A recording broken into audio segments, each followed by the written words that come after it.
কোনো কাজ এ 12 ঘন্টায় এবং বি 15 ঘন্টায় শেষ করে। এ কাজটি শুরু করলো এবং তারা প্রতি 1 ঘন্টা অন্তর পর্যায়ক্রমে কাজটি করলে কতক্ষণ পরে কাজটি শেষ হবে। বলছে এ এবং বি পর্যায়ক্রমিকভাবে কাজ করছে, অর্থাৎ এ প্রথমে করছে তারপরে বি, অর্থাৎ মোট দুজন একসাথে করেনি কিন্তু পর্যায়ক্রমিক করছে। তাহলে এ বলছে 12 ঘন্টায় কাজটি করছে এবং বি 15 ঘন্টায়, তাহলে মোট কাজের পরিমাণ কত?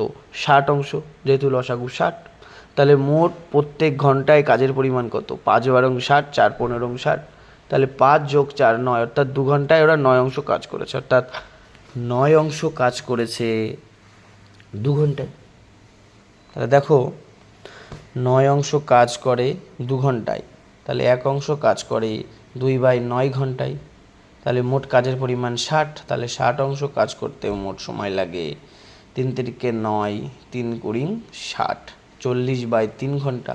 তাহলে 40/3কে যদি আমরা ভাগ করি তাহলে আসছে 3 × 13 = 39।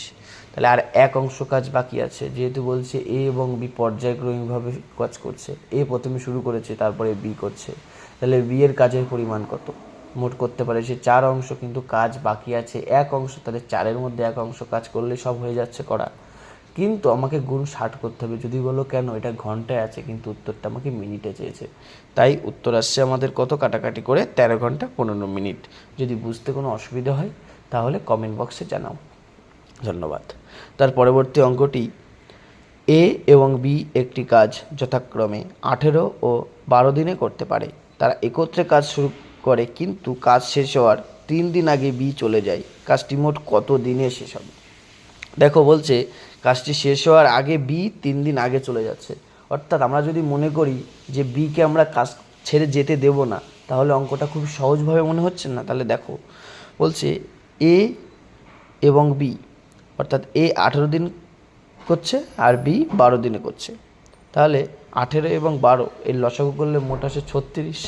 তাহলে মোট কাজের পরিমাণ কত? 36। তাহলে মোট তো 36 পেলাম। তাহলে এ প্রত্যেক দিনে করছে 2 আর বি করছে 3। তাহলে মোট 5 হচ্ছে। কিন্তু এখানে বলছে যে 3 দিন আগে বি চলে যায়, অর্থাৎ বি যদি না যেত তাহলে 3 দিনে বি 3, অর্থাৎ 3 × 9 কাজ করতো। তাহলে মোট কাজ হচ্ছে কত? 45। তাহলে এ এবং বি 5, তাহলে 45কে ভাগ করে দিলে আসছে 9। তাহলে কাজটি মোট কত দিনে শেষ হবে? 9 দিনে শেষ হবে। তাহলে সঠিক উত্তর হচ্ছে আমাদের 9। তাহলে পরবর্তী অঙ্কটি হচ্ছে, এ বি এর 3 গুণ কর্মক্ষম।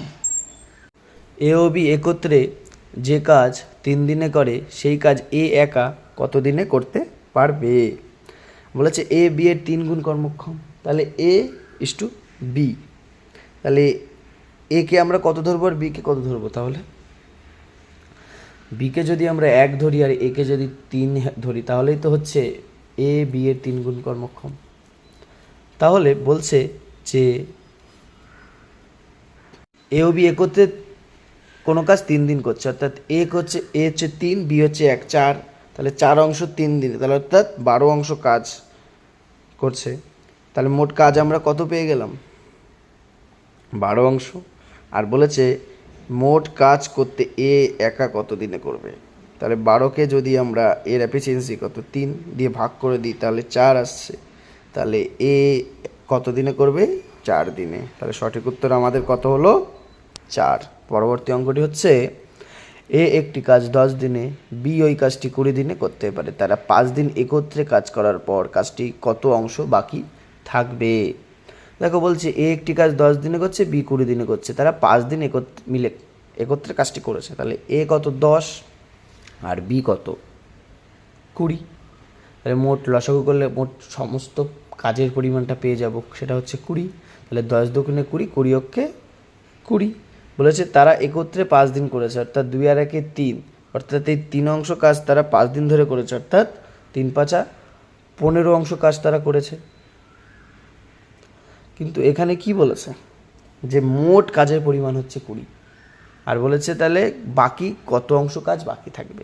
তাহলে মোট করেছে হচ্ছে 15, আর কাজের পরিমাণ হচ্ছে 20। তাহলে 20-র মধ্যে 15 কাজ করেছে, আর বাকি থাকছে কত? 5। তাহলে আসছে কত? 15/20 কাটাকাটি করলে 3/4। তাহলে সঠিক উত্তর আমাদের কত হচ্ছে? 3/4। তাহলে 3/4 অংশ কাজ বাকি থাকে।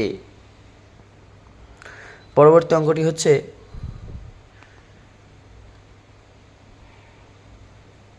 টাইপটা একটু আলাদা। এ একটি কাজ 4 ঘন্টায়, বি ও সি একত্রে 3 ঘন্টায়, এ ও সি একত্রে 2 ঘন্টায় করতে পারে। বি একা কত ঘন্টায় কাজটি করতে পারবে? তাহলে দেখো, বলছে এ একটি কাজ করছে 4 ঘন্টায়, বি ও সি একত্রে করছে 3 ঘন্টায় এবং এ ও সি একত্রে 2 ঘন্টায় কাজটি করতে পারে। তাহলে মোট লসাগু করলে আমরা কাজের পরিমাণটা পেয়ে যাব। তাহলে কাজের পরিমাণ এখানে কত? আমরা 12 হচ্ছে লসাগু করে। তাহলে 3 4 12, 3 4 12, 6 দুগুণে 12। তাহলে এর কাজ কত? 3, বি আর প্লাস সি 4 আর এবং এ আর সি 6। বলেছে এ পারে 3 দিনে, তাহলে এ আর সি কত? 6 দিনে বলেছে। তাহলে আমরা সি এর থেকে যদি এ বাদ দিয়ে দিই তবেই তো আমরা কাকে পাবো? সির থেকে যদি এ বাদ দিয়ে দিই তবে আমরা সি এরটা পাবো। তাহলে সি সমান সমান কত? 3 আর এ সমান সমান 3 বলেই দিয়েছে। তাহলে সি পেলাম 3, এ পেলাম 3, তাহলে বাকি বি থাকলো পড়ে।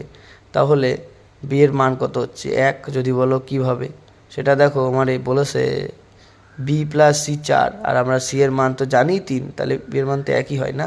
তাহলে মোট কাজ 12, তাহলে বি একা করে সমান সমান 12/1 অর্থাৎ 12 ঘন্টা। তাহলে সঠিক উত্তর 12 ঘন্টা। ধন্যবাদ।